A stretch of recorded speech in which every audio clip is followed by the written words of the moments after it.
I'm just going to dive right back into my collection. I'm going to try to make this brief because I went on way too long with the last one, and my voice got really, really tired, and it was hard to keep up. I don't know if anybody liked it that long. So, starting with my Scream Factory Blu-rays. Starting with the Paul Naschy collection. I adore Paul Naschy. This cover is really great. This is a pretty good set, even though I've only seen a couple of the films in it so far. I haven't watched all of them yet. I plan to rectify that in the near future. Starting off with The Hunch, that's the other set. Horror Rises from the Tomb is the first one in this. It's widely considered to be Naschy's best film, or one of his best films. It's not one of my favorites, even though it is really, really good, and it is a really good entry point for anybody who hasn't seen Paul Naschy films. The thing I like about it is there's a lot of color in it, a lot of maroons and blues, and I'm kind of a sucker for colored lighting like that. It goes back to my love for Mario Bava and Italian horror films. So this film is very visual like that. Naschy's performance in it is really good. He's really creepy in it. There's some zombies in it. It's a really atmospheric, cool movie, but I'm not going to lie. At the end of the day, with Paul Naschy, my favorites are always going to be the werewolf movies. I'm obsessed with werewolves. They're like my favorite movie monster. Next up is Vengeance of the Zombies. I have not seen this one. I'm kind of embarrassed to say. I need to rectify this because I've seen images from it with Paul Naschy dressed as a goat man, and I think he's supposed to be the devil, and that looks like a lot of fun. Blue Eyes of the Broken Doll. This is a really interesting little giallo type film. I like it okay. Not one of my favorite giallos, but worth the watch. Human Beasts. I have not watched this one yet. And this is the cream of the crop for me. This is the most important Paul Naschy film to me personally, because it was the first one I watched. Night of the Werewolf from 1981. This one I saw when I was 8 years old. It was a birthday party, and me and my friend wanted to rent a horror movie because we really liked horror. I liked horror from a young age, and especially werewolves. And I saw this under the title of The Craving on VHS. I believe it was released by Vestron Video. Don't quote me on that. But, yeah, I think it was Vestron actually released that. But, obviously the title of The Craving was based on The Howling. I was trying to cash in on that. But, I don't know. It always stuck with me. I couldn't watch a lot of it because there was nudity in it. My parents were weird like that, and they made me cover my eyes. And I ended up just playing marbles with my friend while the movie was on in the background. But the images of the crypt bathed in yellow and orange light from candlelight always stuck with me. I always got this really queasy feeling whenever I thought of it because those crypt scenes really creeped me out. And Paul Naschy's werewolf was especially fascinating because he did. I had only really seen Lon Chaney Jr. as the Wolfman, and here was this Wolfman that was doing all the things that Lon Chaney Jr. couldn't do, like ripping people's throats out and running around. He was really acrobatic, and I always remembered Paul Naschy because of that. And years later, I would rediscover him, and I found out what this movie was, and discovered that it was the ninth entry in a long series of werewolf movies that he had done. And he's cinema's greatest werewolf, and I love him very much for that. But his makeup in this is probably better than he's ever looked. And it's a remake of an earlier film called Werewolf Shadow, aka The Werewolf vs. the Vampire Women. And there are elements of that one that I like more than this, but overall, this is probably my favorite of his werewolf movies. It's my favorite of all of his films. And if I were to recommend one to get into Paul Naschy movies, this would be one that I would probably have to recommend. But I could talk about this one all day. It's very, very near and dear to my heart. So I just wanted to talk about that one. Night of the Werewolf. Moving on. Alright, Paul Naschy collection number 2. I don't like the cover for this one. Naschy looks a little weird, but the contents are really great. This one has The Hunchback of the Morgue, which is among my favorite Naschy movies. It's really dark, and Naschy plays a really sympathetic hunchback character. And there's a mad scientist who's growing this creature inside of a test tube. It has this almost Lovecraftian kind of feel to it, but it's very gothic, very dingy, kind of dirty and gross. And the thing about these Spanish horror movies and Italian horror movies too is, Europe is just filled with ruins and catacombs and stuff. So it gives these movies production value that a lot of their American contemporaries just didn't have. But The Hunchback of the Morgue is a really sadistic movie, and another one I would recommend if you're new to Naschy and you've never seen one of his movies. Next up is A Dragonfly for Each Corpse. This is a Spanish giallo movie. I'm just going to set the record straight here and now. A lot of purists, they like to split hairs about giallo movies, and one of the part of the criteria for being a giallo is that it has to be Italian. And I strongly disagree with that, because there's some really fun Spanish giallo movies, including this one. And the other reason is because a lot of giallo films were based on the writings of Edgar Wallace. Edgar Wallace was British. He was not Italian. So that, I don't know. I disagree. I think giallo movies, giallo is a style. It doesn't really belong to a particular country. But anyway, moving on, it's The Devil's Possessed. This is kind of a Witchfinder General type movie, kind of like his other film that I talked about last time, Inquisition.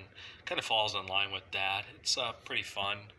And then his Exorcism, which is his take on The Exorcist. It's not really a ripoff of The Exorcist, though. Aside from the possession and the fact that her makeup is kind of similar to Linda Blair's makeup in The Exorcist, it really bears no similarities.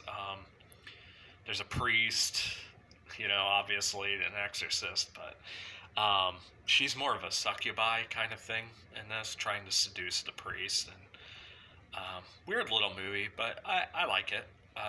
But the cream of the crop, aside from Hunchback, this and Hunchback are probably tied for my number 2 favorite Naschy film, but this is The Werewolf and the Yeti, aka In the Hall of the Mountain King, aka Night of the Howling Beast, and a million other titles. But this is a wacky movie with about 10 movies all rolled into one. It's kind of a revision of his earlier film, The Fury of the Wolfman. It takes elements from that, including an expedition into Tibet to find the mythical Yeti. Paul Naschy goes to look for the Yeti, ends up getting bitten by these weird vampire women that live in a cave, and then there's this weird cult of like warlord type people who live in the mountains, and they're skinning women for their skin because some guy has a disease and he believes that putting the skin on his back will cure it or help it. So there's that, and then there's a Yeti in it on top of it. The Yeti is barely in the movie, but you won't miss him because there's so many crazy elements in this movie. It's the most comic book of all of his movies. Really feels pulpy, and it's a ton of fun. So this is another contender for movies that, if you haven't seen a Paul Naschy movie, this is a really, really fun one to get into. I like this one a lot, and visually there's a lot of cool color stuff, and that's a treat. I'm a sucker for that. Moving on is 2 Armando de Osorio films. He did the Blind Dead movies, Night of the Sorcerers, which I'm not a huge fan of, and The Lorelei's Grasp, which I really, really like. It's kind of a romantic monster gothic film.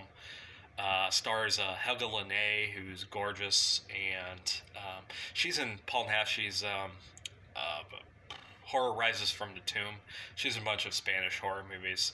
If you've seen Spanish horror movies, you're familiar with Helga Linné. She's great in this. Very atmospheric, romantic film. One of de Osorio's best. I like this one a lot. Next up is the It's Alive trilogy. Everybody here has seen this. Really great killer mutant baby movie. The first one is the best. It's the most outright horrific of all of them. Really effective. The creature effects are by Rick Baker. The baby itself is really iconic. What can I say that hasn't been said about this one? It's so good. Larry Cohen directed it, and he's a genre filmmaker who did a lot of horror movies and a lot of blaxploitation movies, and he was just so great with snappy dialogue and really great writer. But the second one is kind of a rehash of the first, and then the third one is really, really strange. Island of the Alive has a bunch of the mutant babies now grown to adults, and Michael Moriarty is in it, and I love Michael Moriarty, so that one's a lot of fun. But the first one is probably the best. Great movies. Next up is one of my favorite bad movies of all time is The Howling 2, Your Sister is a Werewolf, aka Stirba, Werewolf Bitch. The Howling is probably my favorite werewolf movie. I like The Company of Wolves a little bit more. That one will always be special, but I consider that more of like a folklore type movie. As far as like Hollywood werewolf movies, using the Hollywood werewolf formula created by Kurt Siodmak in 1941 with The Wolfman. As far as movies that like kind of in that template, the original Howling is my favorite werewolf movie. But I like this weird, bonkers, terrible sequel almost as much. It is a really bad movie, and as a sequel to a classic movie, it fails on almost every level. But it is just so baffling and so weird and hilarious that I love it so much. There's a song in it by the band Babel that pretty much plays on a loop. It'll get stuck in your head forever. Sybil Danning's really iconic and sexy, and I love her. Reb Brown is in it, and he yells a lot. The werewolf suits look like apes. Part of the appeal of this Blu-ray is the special features, because I really wanted to know how this crazy thing got made, how someone watched the original Howling and thought that this should be the follow-up to it.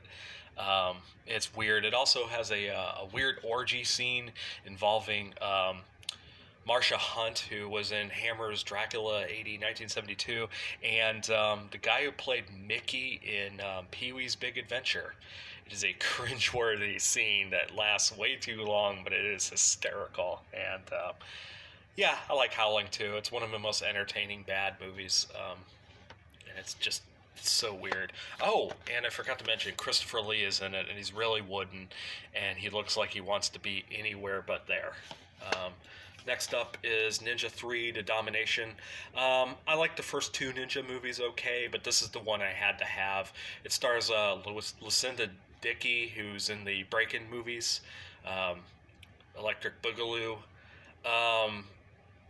It's hard to really develop. I mean, hard not to have a crush on her. She's just really pretty and just likable. But this is a really fun movie.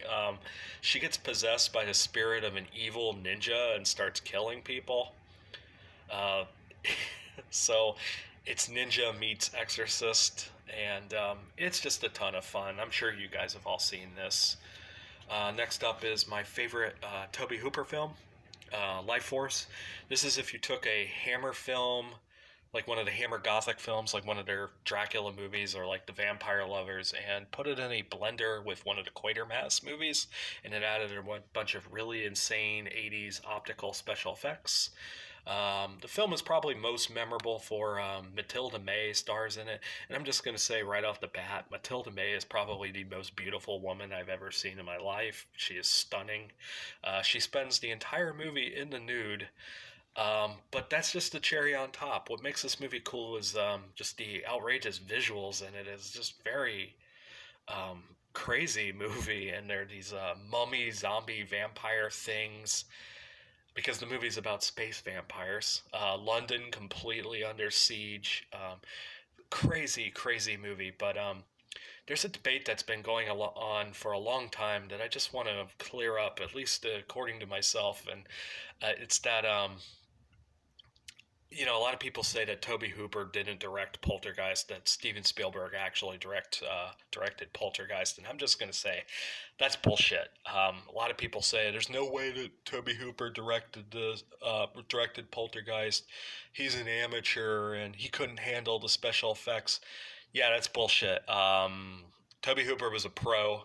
If you watch Life Force, it's obvious he did Poltergeist. I mean, the guy, he deserves so much more credit than he often gets. People just think the Texas Chainsaw Massacre is like the one great thing that he did, and he never did anything good, and that's bullshit. Toby Hooper was awesome. He is dearly missed, and Life Force is so much fun, and it is my favorite movie of his. But all you guys have seen this. I like talking about it. It's a cool movie.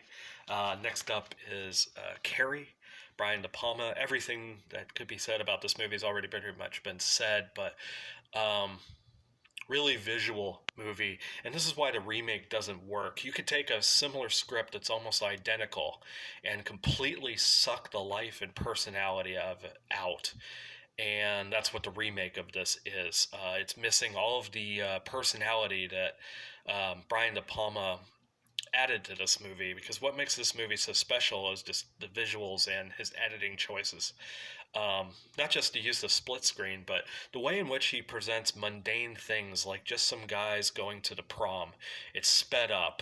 It's wacky. It kind of reminds me of how Edgar Wright does in his movies, where he's selling mundane things in a visual way.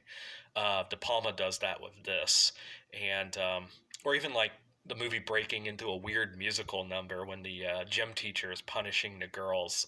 It's little things like that are why Carrie is so special.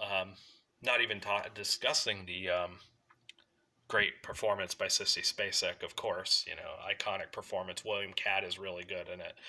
Um, really good cast. I mean, that stuff is fantastic. But for me, what really makes Carrie is just the way that the story is told. I often say that my favorite horror movie scene of all time is in Carrie.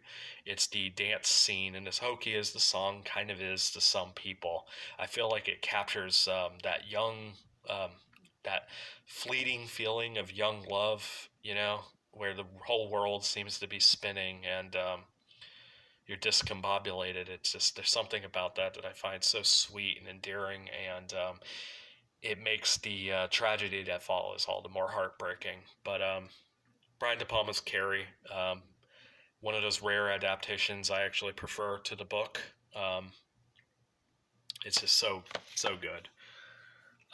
Next up is Manhunter, directed by Michael Mann. This is my favorite of the Hannibal Lecter films. William Peterson is really great in it. It's very colorful. Michael Mann is a very visual filmmaker, so I like it for that reason. I really like Tom Noonan as Dollarhide. Very frightening character. Strangely, he almost, it's the way he portrays him is it's like a monster or a robot trying to learn how to be human and going through the motions of what it thinks a human is, and it's just really unsettling. But I also want to point out Brian Cox as Dr. Hannibal Lecter. I actually prefer his Hannibal to Anthony Hopkins. Hopkins played him as a little bit more creepy and over the top, and I never really bought him as the kind of guy who could host dinner parties, because he looks and acts like a Bond villain. He's creepy. Whereas Brian Cox is a little bit more down to earth and sly, and I could buy him being like the guy, a real guy. I prefer this movie over the novel as well, actually, because Thomas Harris has this thing where he really likes to make his killers into supervillains, and I always find that really unrealistic. Whereas this movie, it kind of ends the way that it would probably end in real life. I'm not going to spoil the ending, but you'll never forget its use of In-A-Gadda-Da-Vida.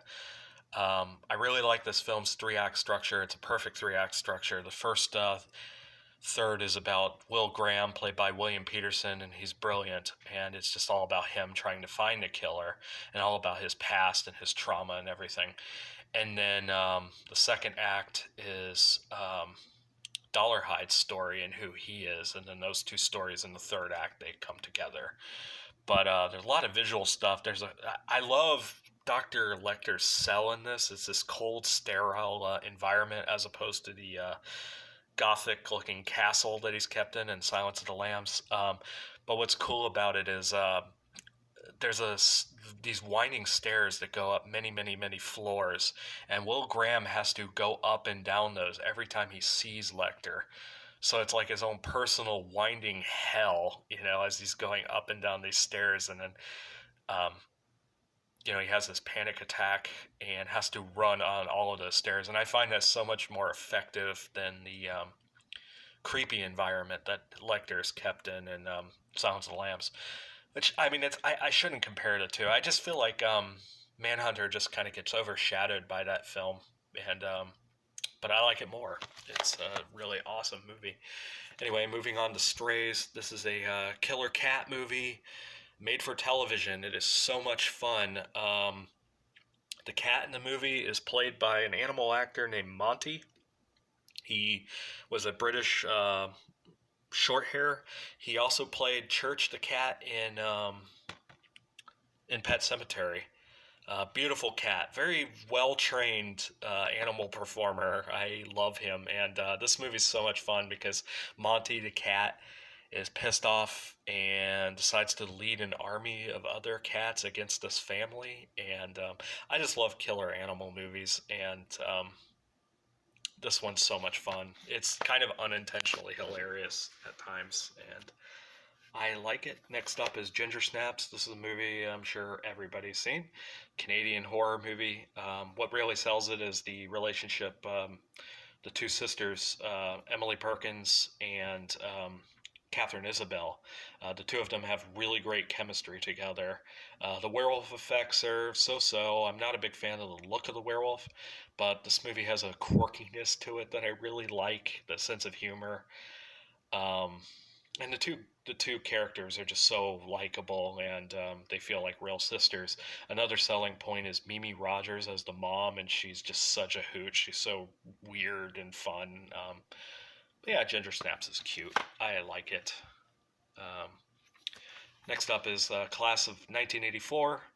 Really fun revenge movie. You want these kids to die so badly by the end of this movie. It's about a school teacher in the world's worst school, and these kids who just won't leave him alone, and they're ruining his life. So he wants to get revenge on them or find a way to get rid of them.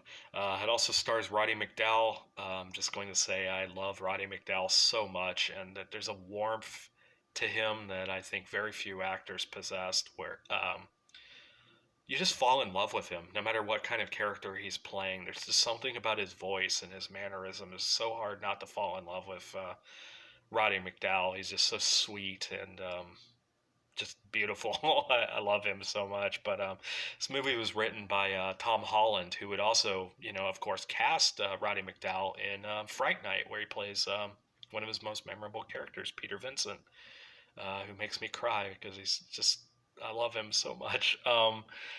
But he's really great in this. He plays a teacher who's just fucking had enough of these kids, and they run him through the ringer, and it's so sad. And but if you like cool revenge movies, this movie's so awesome. I love it, and I can't recommend it enough. Next up is Lucio Fulci collection. Now I'm getting into my Blue Undergrounds. I had to buy this because I watch House by the Cemetery so much that my DVD actually broke. The middle thing broke on it. And it was kind of a win-win for me because I needed to replace House by the Cemetery, and I wanted to upgrade City of the Living Dead. I never really given this one a fair shake. I kind of dismissed it a little bit because I'd only seen like murky copies of it.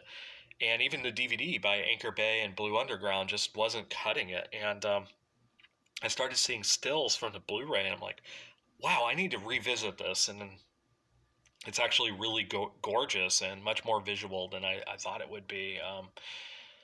And you could just see what's going on. I first saw it on a really bad tape where you couldn't even see anything on it. So kind of left a bad taste in my mouth. And over the years, I've really warmed up to it. But House by the Cemetery is probably my favorite of the Fulci gore movies. I really like the character of Dr. Freudstein. I just think he's such a cool monster, and I like that the movie doesn't really get into the details too much. A lot of it's left to your imagination. There's this kind of Lovecraftian vibe to it. Maybe it's the New England setting. I love that overcast. The house is beautiful. It was also used in the movie Ghost House. Um, the theme, what's the composer's name? Walter Rizzati, I think I believe is his name. Um, really chilling. Um, if I'm wrong, I will correct myself in the annotations. But I think that's the name of the. It's not going to say on here, of course. It's going to bug me. But anyway, the New York Ripper is another one. It's really sleazy. This is my boss's favorite slasher movie. I showed it to him, and now me and him use duck sounds all the time in reference to this movie.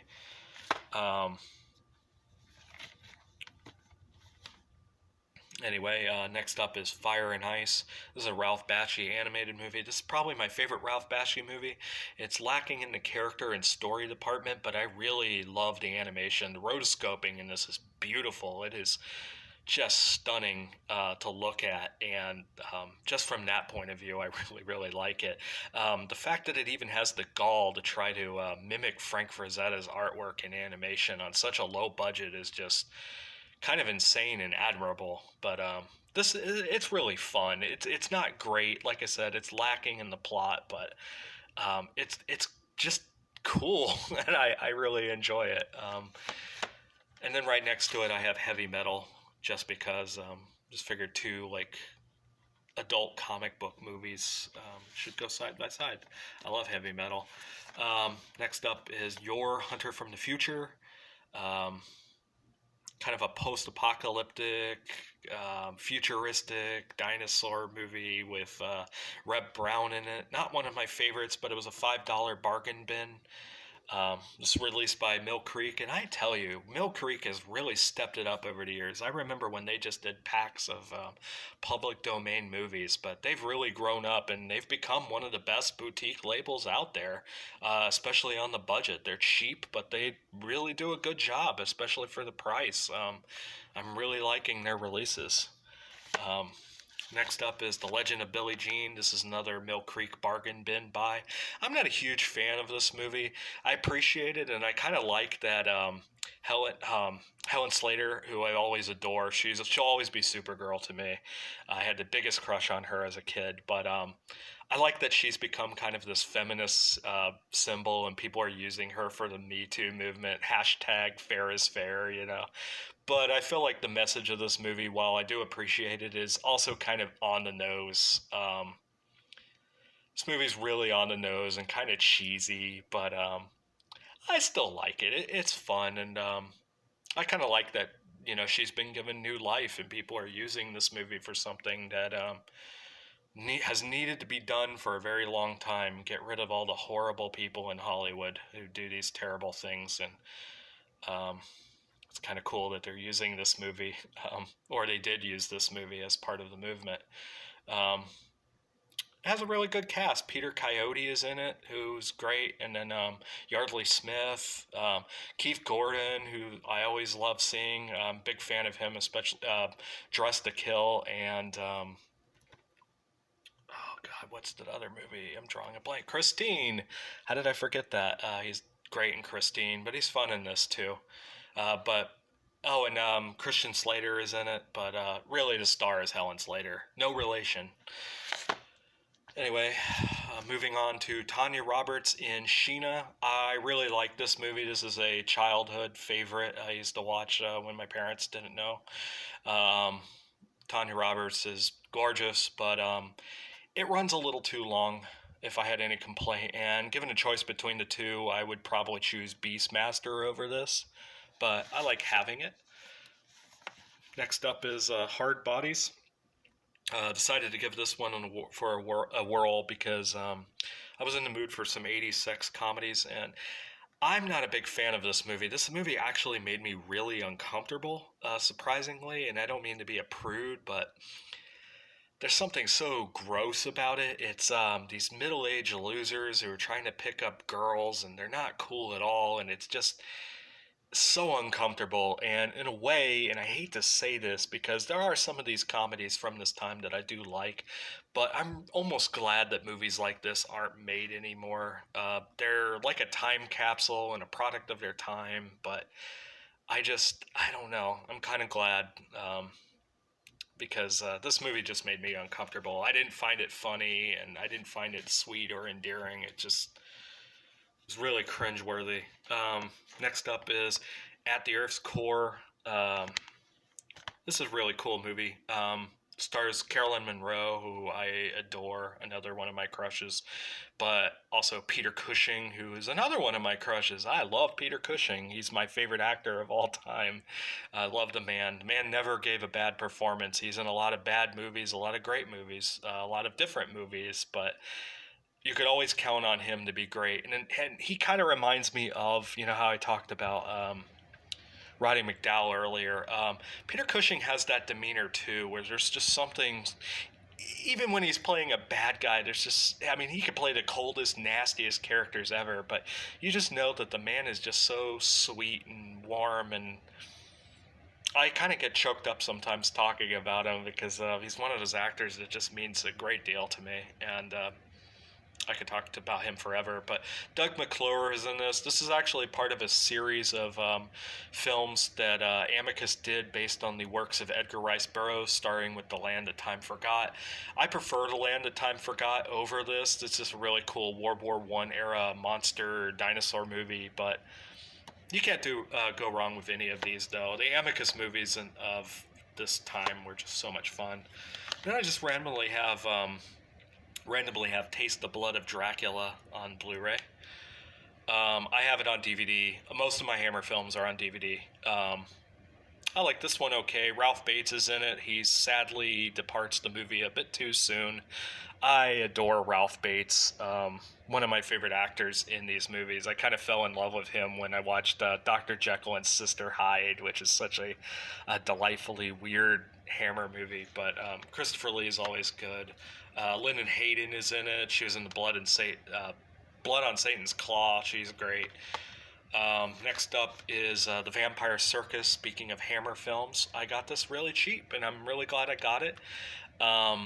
I really like the Hammer movies of the 70s. I know that they were on the decline at that time, but I feel like they started getting more experimental. Their movies got sexier and weirder, and they started to throw out the source material a little bit and just start doing these bizarre stories. It was like they were grasping at straws trying to stay afloat, but I really like that because the Hammer films of the 70s are just weird.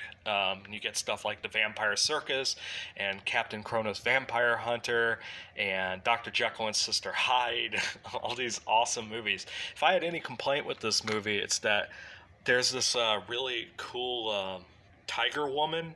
I wish she were in the movie more because she's kind of neat and really sexy, and I like her. There she is again.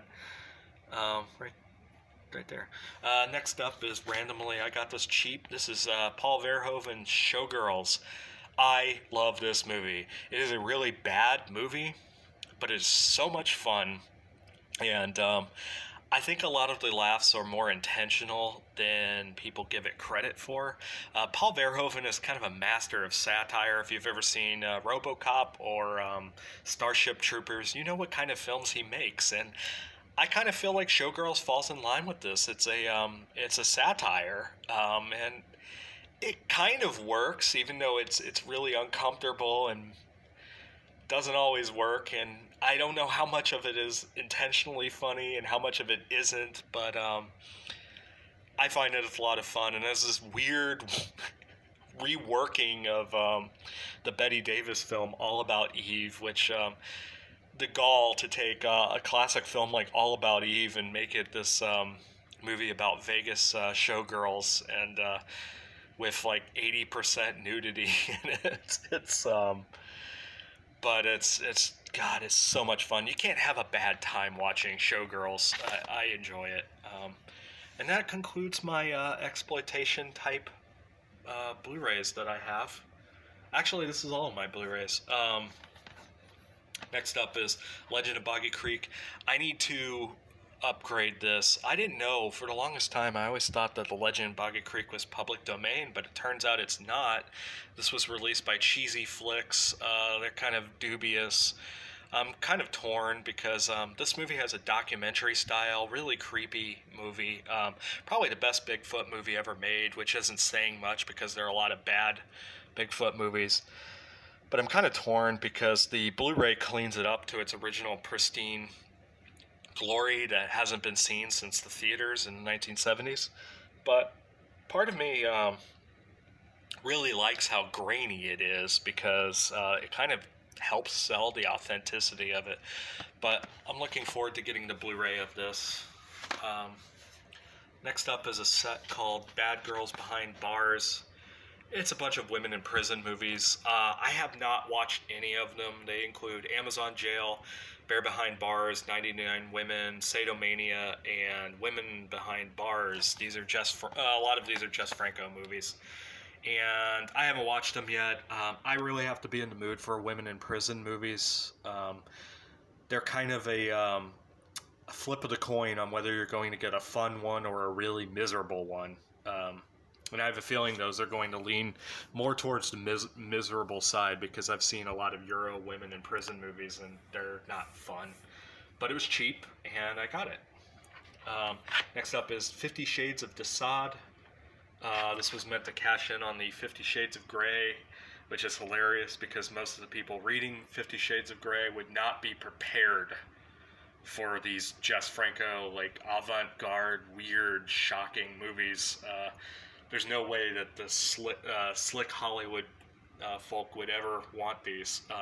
So I don't know who this is for, but it was cheap and I got a bunch of them all at once.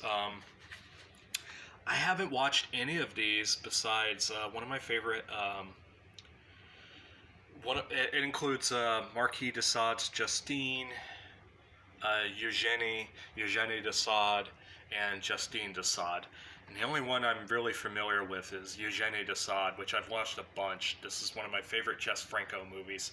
It stars Soledad Miranda, and what makes this movie so chilling is that she died right after, and the wraparound of the film is her on her deathbed being interviewed by Jess Franco, who she was actually on her way to sign contracts to and died in a car crash in real life. So in a way, the film is almost imitating art because it's Jess Franco by her deathbed, and when you go into the film knowing that, it adds this extra level of melancholy. And but it's really well shot, and it has one of the stronger narratives of his films. It's all about a stepfather and daughter who start killing people for sexual kicks, and they have this weird, gross romance, and it is disturbing but also beautiful. Really well shot. One of his better movies. If I were to recommend one Jess Franco movie, this would probably be it, because I feel like anybody can get into this one. If you like this type of movie, you can get into it. Maybe if you don't even like Jess Franco's other films, he's not for everybody, but I do believe that this one, you'll like it. Anyway, moving on. Next up is the only porno movie in my collection, actual porno movie. I'm not really into collecting it because who collects? Well, some people do, If I had more money, I would probably collect it just to have them because it's kind of cool, especially with all the stuff that Vinegar Syndrome's been putting out. But this Rolls Royce Baby, it's kind of the movie that helped put Lena Remé on the map. I don't like this cover because they photoshopped her. It's so weird. I don't know why they did that, but I got this. It's kind of entertaining. I've watched it once. It's kind of silly, entertaining enough. But I got this just for completionist's sake because I collect Jess Franco movies, and I love Lena Remé. I love her so much. There's just something about her, her facial expressions and the way she carries herself. And she does a lot of mute performances too, but something about her body language and stuff, she's just really great.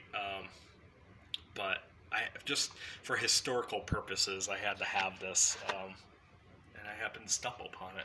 Next up is the Blood trilogy. These are the only Herschel Gordon Lewis films that I have.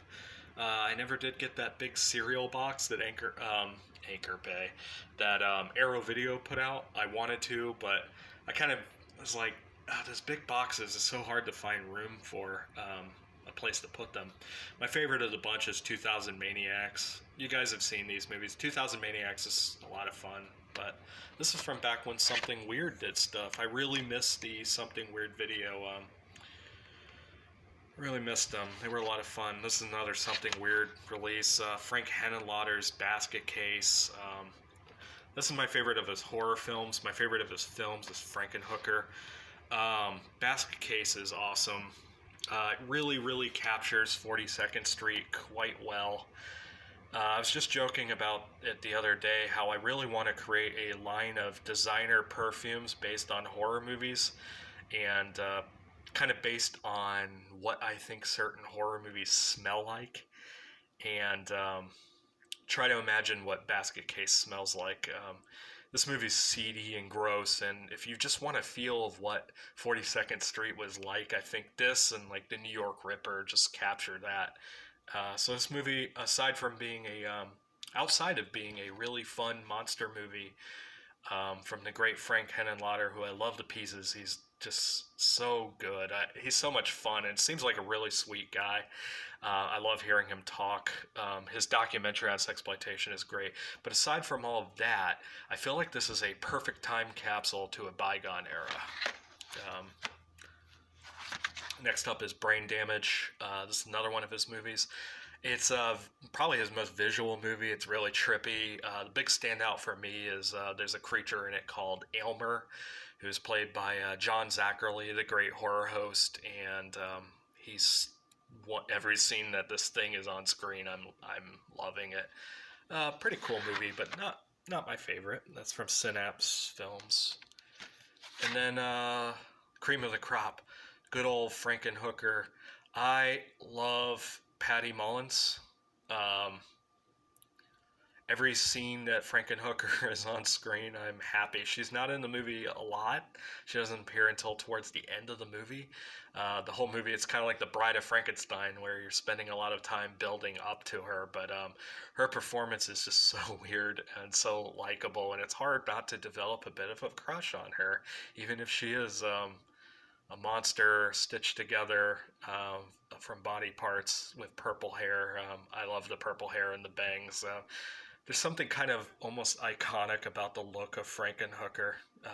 She's just a delight, and I love Jeffrey, Jersey Boy.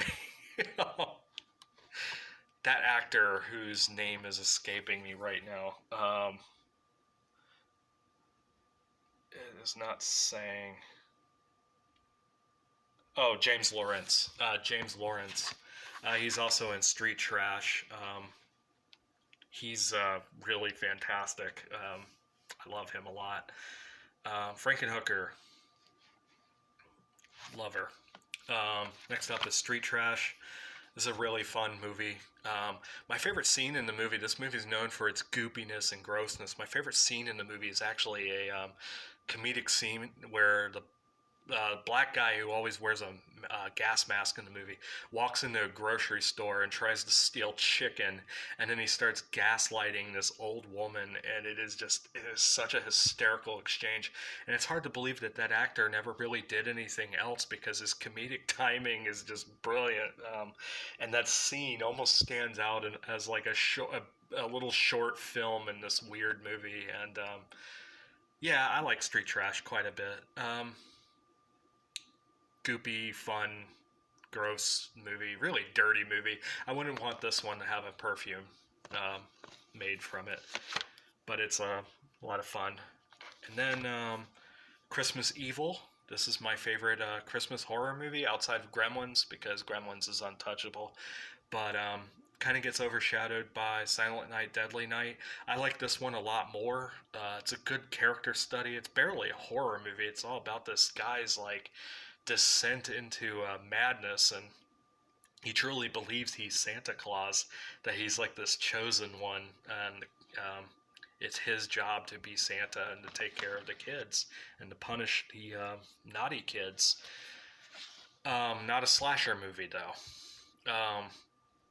I kind of learned to appreciate it even more after listening to the commentary by John Waters. He's a big fan of this, but he described his dressing up as Santa as this fetishistic thing, and it's so hilarious when you look at the movie through that lens. It makes the movie even weirder and more hysterical. The performances are really good. Brandon Mager, who plays the crazed Santa guy, he's just awesome in this. Holiday classic that everybody should try to see, but it's not a slasher. Next up is Caged Heat. I've seen this before, but I haven't opened it yet. This I found for $3. This stars Erica Gavin, who I have always had the biggest crush on. I love Erica Gavin so much since I first saw her in Beyond the Valley of the Dolls, but she's also in Russ Meyer's Vixen, so she's a Russ Meyer girl. I just find her just so incredibly attractive, and her eyes are just striking, and she's also just a really great actress, and I don't know, just glows whenever she's on screen. The girl who played Lamora in Lamora: A Child's Tale of the Supernatural is also in this. It's a pretty run-of-the-mill women in prison movie. Not as good as the Jack Hill ones, but it was directed by Jonathan Demme, who's just a good filmmaker, so it's pretty good. I love that Roger Corman. What a sweet, sweet old man. I don't know how he is to work with, but he always comes off as really warm and friendly. But this is another Roger Corman. I could talk about Roger Corman all day. I love the man. He just not only made so many careers, but he just picked so many talented people and got these movies made so cheaply. And as many movies as he made, a good chunk of them are actually really good. And one of them is Monster, aka Humanoids from the Deep. If you like rubber suit monster movies, and Creature from the Black Lagoon type films, this is a lot of fun. Stars Doug McClure, who's also in that movie At Earth's Core. It's just Monster on the Loose, Fishmen movie. Lots of fun. But anyway, I'm running a lot longer than I thought I would. It's just I have so many fun movies to talk about, and I could talk about them forever. So I'm going to sign off, and I'll try to do another video tomorrow. Anyway, have a good one, and stay safe.